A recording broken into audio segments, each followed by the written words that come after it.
All right, welcome to another episode of the Credder Podcast. I'm your host, Chase Palmieri, and with me today is Kaelan Dorr. He's the Senior Vice President of Marketing and Global Engagement at GETTR. Kaelan, thank you so much for coming on today. No, thank you so much for having me. I appreciate it.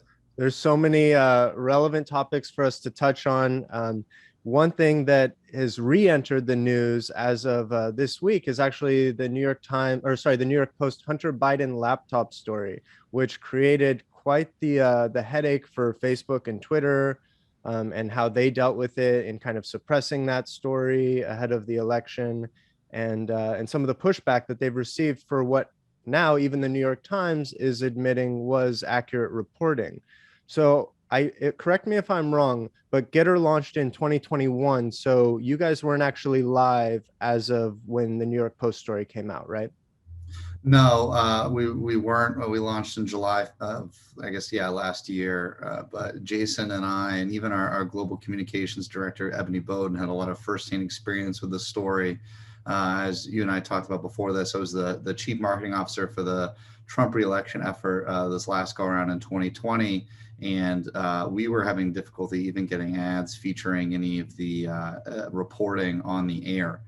People were just refusing to run advertisements with anything that were, in those findings. And now, you look at some of the polling that's been done after the New York Times has corroborated the reporting, and a lot of people wish they'd seen this before they cast their vote. So it really presented a unique challenge for Facebook and Twitter, but that's simply because they're, for lack of a better phrase, and it's not going to surprise you that I say this, they're kind of in the tank for the other camp. So it shouldn't have presented a unique challenge, but it sounds like it did. Yeah, and so one of the things that GETTR promotes as one of the benefits is kind of this idea of freedom of speech, a marketplace of ideas. So if GETTR was alive and active, launched at that time, how would you all have handled that story? Would there have been just nothing to do because your guys' kind of position is to just let the information exist and let consumers decide for themselves? Yeah, I mean, we don't. I don't like getting into hypotheticals about things like that, but in this instance, I believe we absolutely would have let it run. It was being reported on. It's not like it was not existence. There was no existence of it. I mean, there were press conferences occurring around this. The New York Post reported it and was shut down as a result. I mean, it's not like this is someone's Twitter account and they claim to have a laptop and that's all the evidence we had. I mean, genuine reporting had been done. They just had ignored it. The mainstream media had ignored it for, months, years now.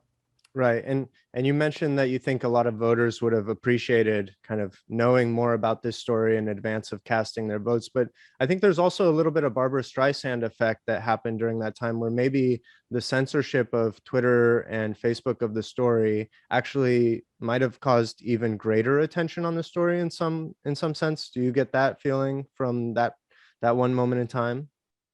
Well, I think that there, now that there's polling that's been done that say 2/3 of voters wish they'd seen this kind of thing beforehand, and it was truly troubling. So I think they were successful in suppressing it. I think within my own ecosystem with my own echo chamber, right, it was surely a huge deal.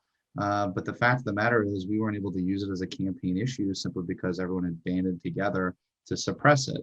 And so there are people who didn't see it. I mean, keep in mind, in 2020, I think we ran against, big tech and the media and COVID-19. I don't think we really ran against Joe Biden. I'll be 100% honest with you there. So when people ask me if Trump lost, I say, well, he definitely didn't lose to Joe Biden. That's for sure. And so I think pointing out the Streisand effect is certainly worthy, I think, but it just depends on who you are and where you're sitting. I imagine there are folks sitting around their dining room tables in the middle of nowhere, Kansas, who had no idea this had even been happening, right? Right. And so you're saying that during that time, you were actually trying to run advertisements that called out or mentioned pieces of the story, and that somehow the moderation systems at some of the big tech platforms were able to identify that and block those advertisements? I don't even think they're moderated. I mean, I think it wasn't AI, it was human beings for sure. You wouldn't be able to just wholesale snatch these things down. And what was even more egregious, right, was the things that I'll give a really good example of kind of the way big tech tips scales in favor of one side or the other.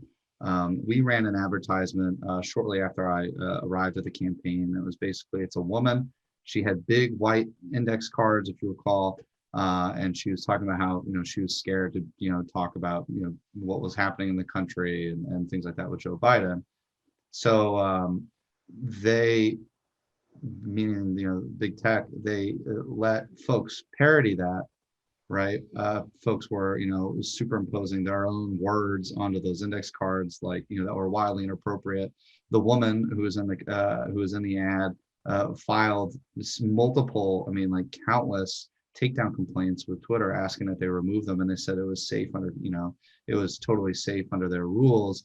But I was having trouble getting ads up featuring credible reporting from the New York Post. There would be advertisements that feature, maybe one frame of something out of context, and Twitter would remove it. But this woman would call me crying almost every week that she was being misrepresented, and Twitter would do nothing about it. And so I think there goes to show that they're absolutely in the tank for one party or the other, and it impacted the election. I think to ignore that would be, malpractice. Right. And isn't it the case that when a campaign is running like this, you're actually having direct communications with somebody on the advertising team at Twitter and Facebook? Don't you kind of have an account representative during this cycle? And was there any kind of response or justification from these platforms when you reached out to them? Typically, these were not paid advertisements on social, on Twitter or Facebook. These were simply viral videos. We were producing a lot of content and putting it out, right? And it was just absolutely just gross. When we would reach out and help this woman with her takedown complaints, they would simply respond that that she wasn't the IP holder, and that the campaign wasn't the IP holder, and that whoever was ripping the videos were. And I think, any layman would understand that that's not the case. Right. And was GETTR already in the works, or is all of this kind of what led to you guys wanting to launch this new platform? And after you tell me that, please tell me, the quick elevator pitch on why GETTR needs to exist and how it's different.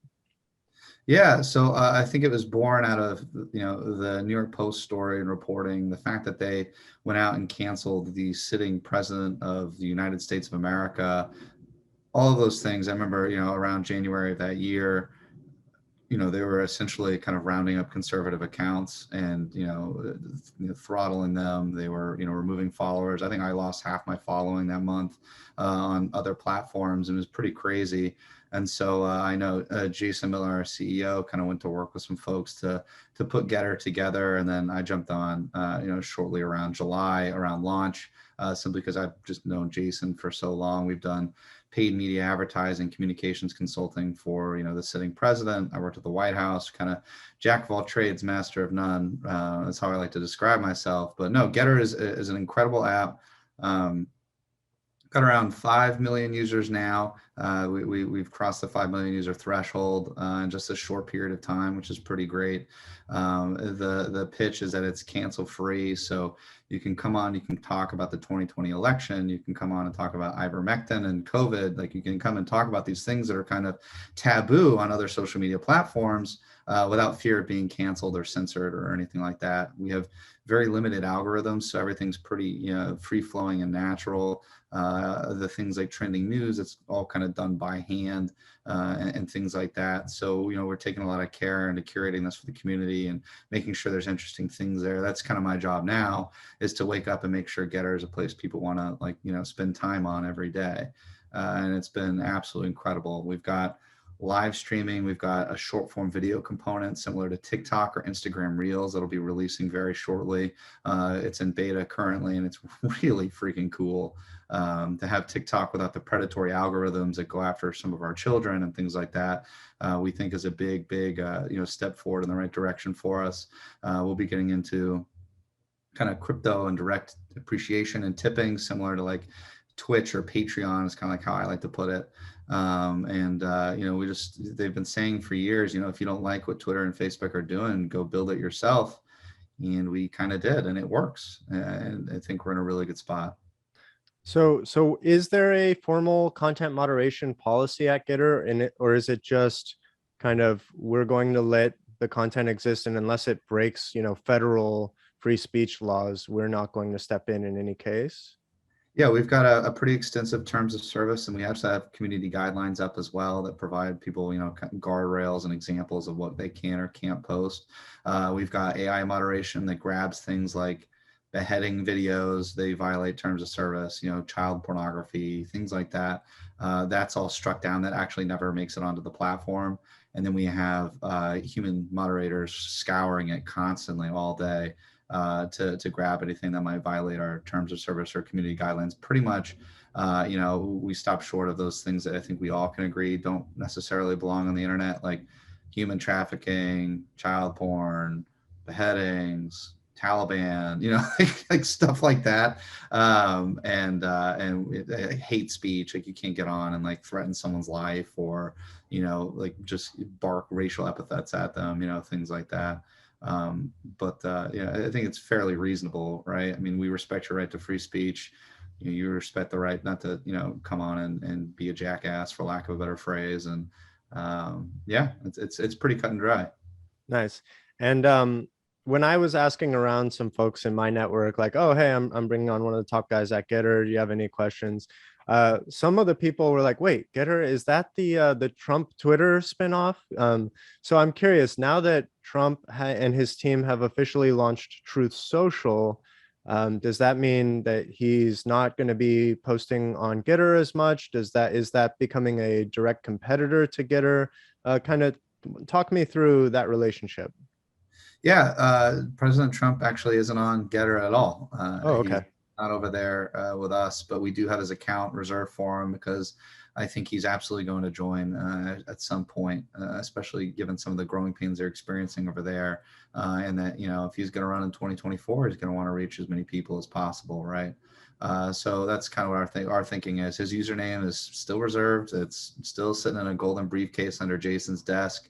And we're ready and waiting for him. But what we've seen so far with the launch of Truth and all that kind of stuff is that really the more people that contribute to the conversation, the better it is for us, right? I think you don't take down big tech alone. You also don't use only Facebook and only Twitter, right? You kind of use both in tandem as a user. And so we think with the number of features we have and just kind of the personalities and the engagement, all that kind of stuff, we're also a global platform too, which is something I failed to mention earlier. We exist in countries like Brazil, Japan, Germany, UK, France, Australia, India. We're everywhere. This isn't just a US issue, right? We don't think cancel culture and the censorship exists in one place or another. I think, people here, they get pissed off that a nerd in a hoodie is, telling you what you can or can't say in Silicon Valley. But that anger is amplified if you're, someone in the middle of the UK and that guy doesn't even belong to the same, country as you. That's just outrageous. And so I think we just are just a totally different offering. Yeah, a lot of the things we do are similar, but it's rising tide lifts all boats, right? Everyone's joining the and also take a look at Facebook and Twitter's stock prices, their user numbers, all those things are kind of plummeting in a way that is truly astounding. And they're just clamoring to keep people on. And the more people that are talking about this issue, the more people come and look for us, and we're kind of an all-in-one home for everybody. Yeah, I definitely agree that the competition for kind of these social media platforms, especially with the introduction of crypto and kind of micro tipping, micro payments, which I want to get into with you guys, I think that is creating a lot of incentives to kind of bail on your Facebook or Twitter app for something else. You actually brought up something else that I did want to get into, which is your international user base. I was curious how it works to try to maintain kind of this freedom of speech, which is typically kind of an American policy and kind of viewpoint, how it is to try to promote that and stick to that when you're dealing in other countries that maybe have less of a loose free speech legal territory. Well, it certainly exists in these other places. For example, France. There's a heated presidential election. We actually just sponsored the presidential debate out there last week. Jason's that was this week. Holy cow. Jason's been, traveling Europe. He was out in France for that. And it was a lot of fun. It was a really cool moment for us. But a good example there is Twitter shut down all of the, fan and war room accounts for one of the guys running for president, Eric Zemmour. So this isn't something that exists simply in the United States. In places like Brazil, there's, very well documented, free speech issues are going on there right now. And they're so crazy that they even detained Jason for, an hour or two last time he went down to Brazil to visit. They shut down Telegram, and they're just kind of, they're a mess down there in its current state. And so it isn't really all that different. You'd be surprised at how there is a market for this kind of thing pretty much everywhere. People are sick of it.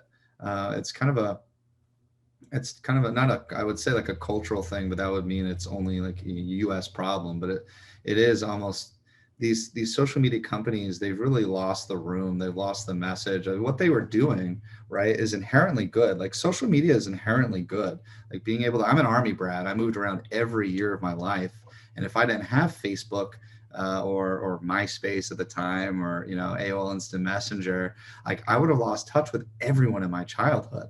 But because they exist, I can interact with them. I know what they're doing. I know that they're all married and I'm still out here doing my own thing, whatever. And where they really lost the room is when they started, harvesting data and, really farming that out to other folks and really turning that into their business model, their monetization model. And at GETTR, we're not doing that. We're not going to sell anyone's data under any circumstances.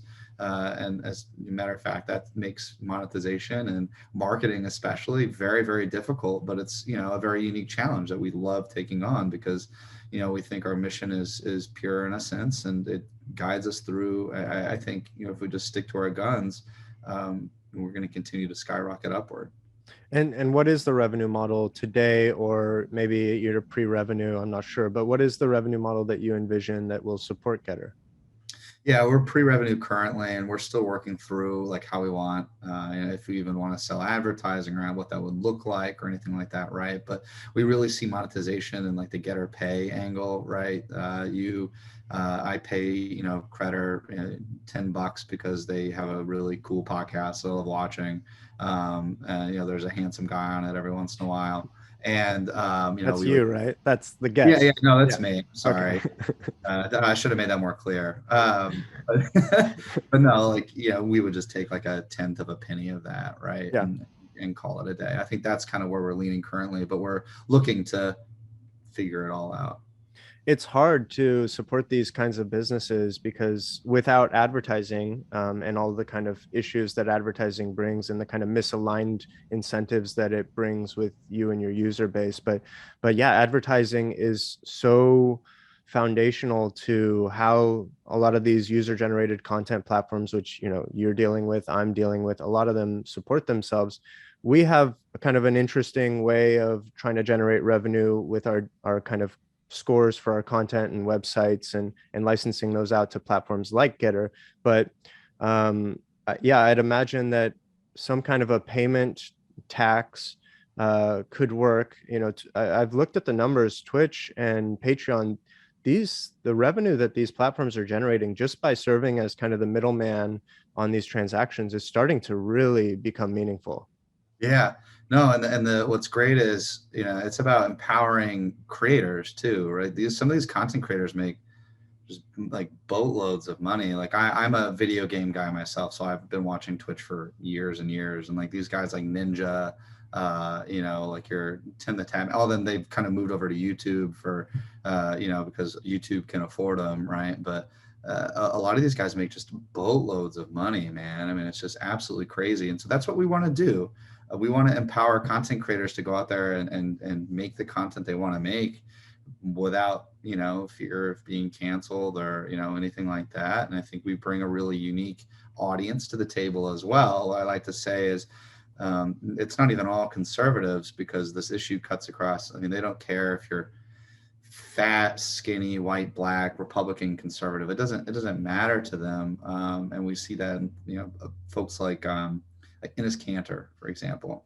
He's, he used to be the center for the Boston Celtics. He's very outspoken against things like, genocide in China, the Turkish regime, things like that. And he and I wouldn't agree on most other political things, but we do agree on that one issue. And so we provide a very unique offering to someone like an GETTR who really wants to get out there and rally support around this issue and things like that. And I think what we've seen is kind of a move from Republican and Democrat or conservative and liberal and more towards like pragmatism versus whatever the hell the opposite of pragmatism is. And I think people really appreciate that, and our users love, and GETTR is one of our top users. And it just goes to show that it doesn't really matter what party you are, and I think that really kind of opens up what we can do in the future.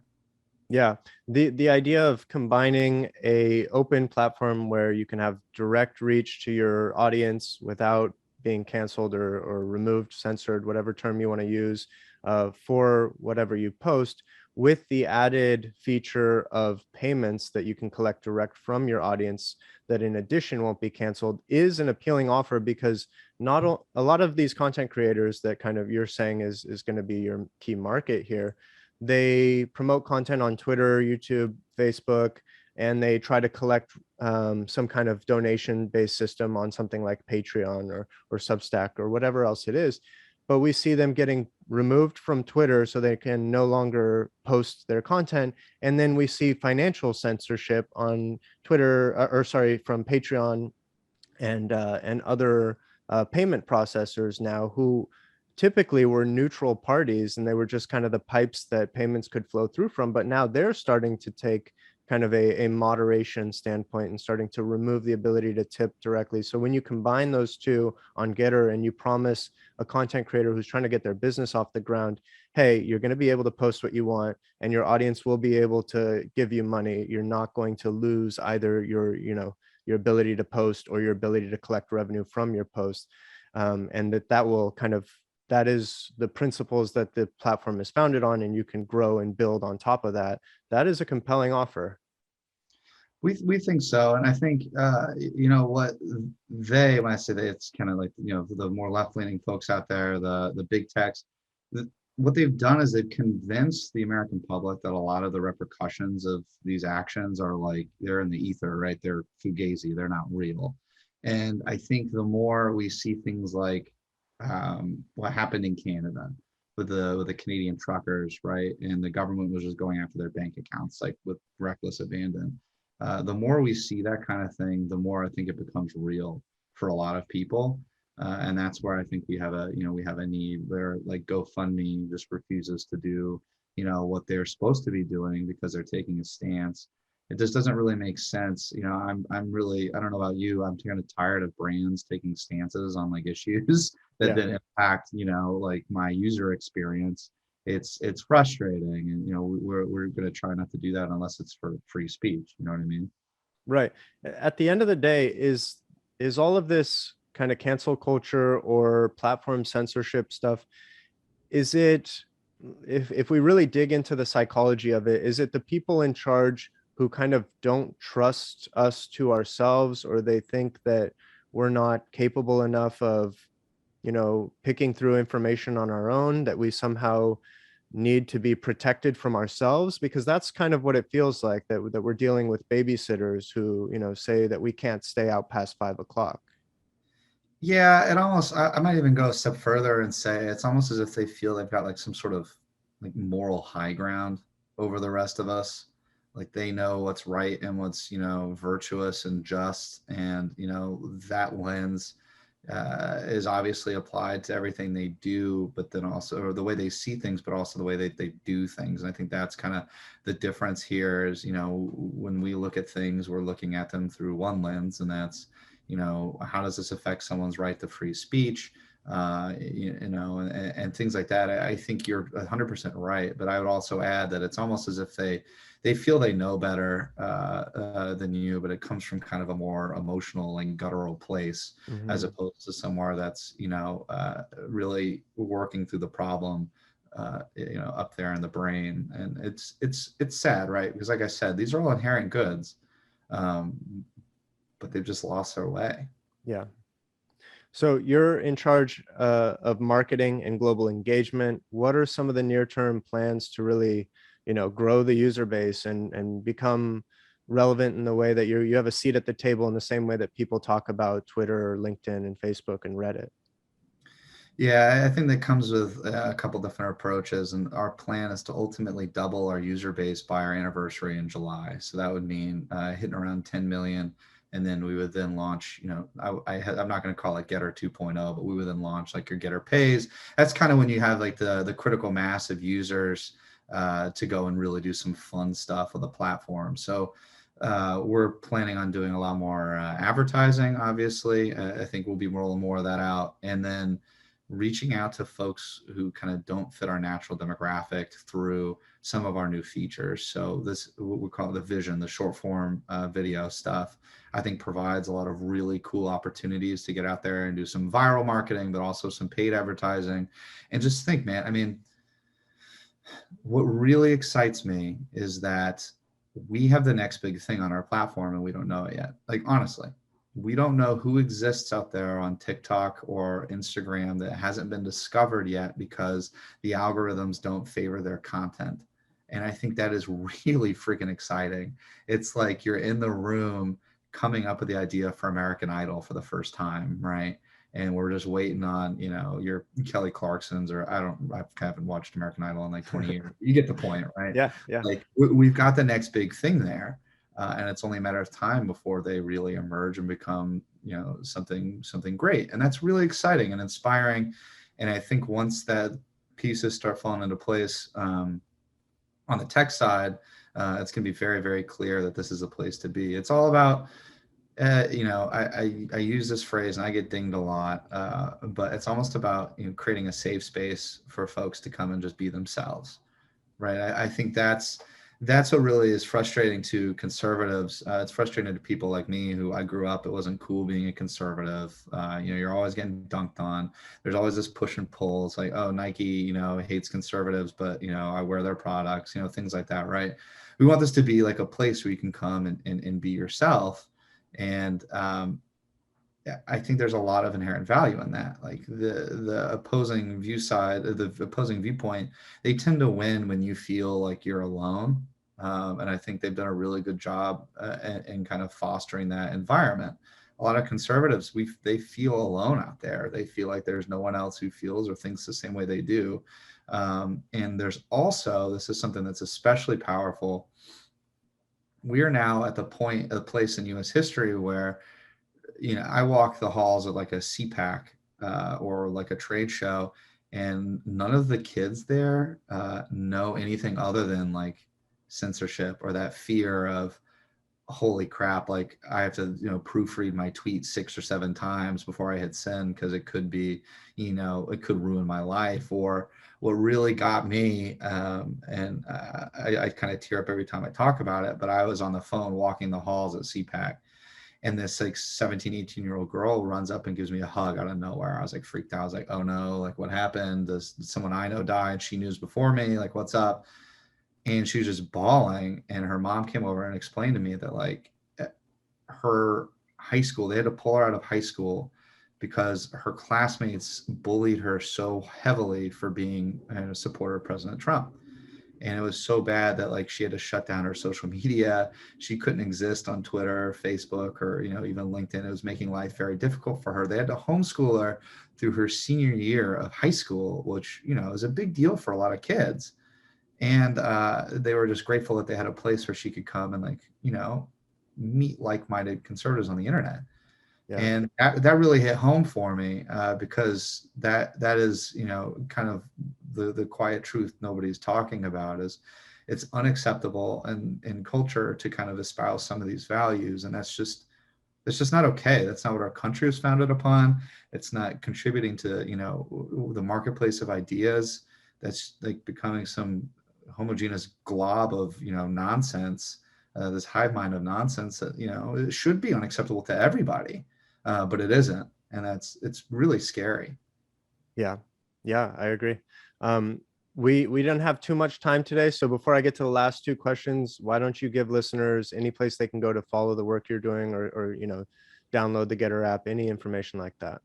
Yeah, no, I'm at Kaelan, Kaelan on GETTR, and GETTR is spelled GETTR. You can find it on the web. You can find it on the Apple Store and the Google Play stores. And we're pretty easy to find. There is a grocery delivery app in a foreign country. I'm forgetting the foreign country. That is GETTR. So I've had a lot of people ask me when I'm going to deliver their groceries to them. I don't do that. I would if I had the money. I'd deliver groceries to everybody. But if they're asking you to pay a subscription, that's not it. Jump on board. We'd love to have you. Again, people talk about us being Trump folks and that kind of being our background. But I mean, if AOC listens to this, or Nancy Pelosi listens to this, we want you guys on too. I think it's very important we contribute to the conversation. And so, yeah, no matter who you are, we want you on. Come join us. That was a question I had, is there a strategy at GETTR to try and actually poach top influencers or talent and kind of convince them to abandon their Twitter or Facebook and exclusively post on GETTR? I think we work with some influencers to do that. And what we found is, you're working against 20 years or, coming on 20 years of just people building crowds. So you have a lot of content creators who post exclusively to GETTR, but also on Twitter and Facebook encourage their followers to come over. It's actually a feature we just implemented. You can post on GETTR and it'll cross post onto Twitter. Oh, cool. Which is really cool. And I think we found that drives a lot of traffic. It's basically, free advertising for us, and it helps people get, all of their stuff in one place. So we do work on that with a lot of the paid folks. And we've been working on some paid sponsorships in like the UFC area, the NASCAR area, stuff like that. Because again, it's not something that cuts across party lines. I think everybody can agree that more freedom of speech is a good thing. I agree. I think even true lefties would agree that freedom of speech is foundational, and it really shouldn't be something that is partisan in any way. Okay, so last two questions before I let you go. These are two questions that are way off topic, but I ask every guest that comes on just to kind of feel them out. Bitcoin, do you understand it? Are you a supporter? Do you own any? What's your thoughts on Bitcoin in particular?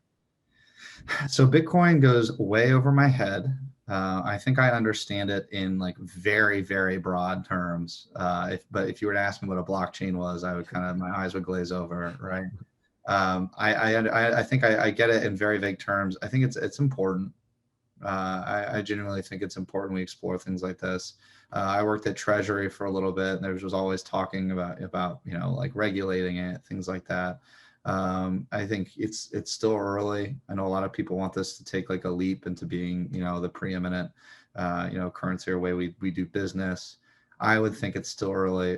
Again, the way I see it is if my mom can understand it, then it probably isn't ready for the public. She's a sharp lady, but she's not always with it. So that's kind of where I am on it. Okay, cool. And last question for you here, even more off topic, is are we living in a simulation? Holy cow. Well, I mean, I would hope my simulation is better than this. Really? I love my life, and I have like the greatest friends and the best job in the world. But like, I would hope that if we're living in a simulation, I could like, lift cars with my bare hands, or, do superhero nonsense. Right? I would hope so, but who knows, man? It's a good question. It's a really good question. So the idea is like, I probably am not living in a simulation because I would have chosen a cooler simulation for myself. I would like to think I would have chosen a cooler simulation, unless in the old simulation, this is like 2.0 or something, and in the old one, I got bored with having superpowers and I want to live a normal life, right? I think it's a very real possibility. What's your take on this? I kind of go back and forth on it. The way I look at it is kind of more of a mathematical problem, where it's like either we're in the real base reality, or based on what we see with the advancements in technology, we're in one of an infinite number of simulated experiences. Mm-hmm. And when I look at how humans interact with screens and movies and screens within screens, I think it's very possible that we're in a simulation, because even when we go inside of these VR headsets nowadays, people go inside VR and then they go inside of a VR experience inside the VR experience. And it just seems like we're constantly digging, one layer deeper into the simulation at all times. So, what I ultimately come back to, and this, sorry for my listeners that have heard this before, but what I ultimately come back to is that it doesn't matter, because the same things matter whether you're living a simulated or real experience, which is friends, family, living with a purpose, love for your life and the people around you, and just trying to make you and the world a better place every day, whether that's a simulated world that you're making better or the real world. It's all kind of the same meaning that's packed into it. I subscribe to the idea that it is crazy to think that we wouldn't have all the answers kind of as a species, right? We're never going to get all the answers to this stuff, man. So like, I don't even know why. I admire people who try to dig to the bottom of it, but that's just not in the grand scheme of things, who are we, right? Right. Yeah. Well, it's a conversation that anybody listening can go have on GETTR, I'm sure, and do it without getting taken down when they start talking about all sorts of crazy simulation theory stuff. So, Kaelan, thank you so much for joining us today. I look forward to talking to you again in the future, and all of the links that you mentioned on where people can go to follow you and follow GETTR, that'll all be in the show notes. And thanks again for taking some time to be with us today. No, thank you, brother. I appreciate it. You'll have a good one.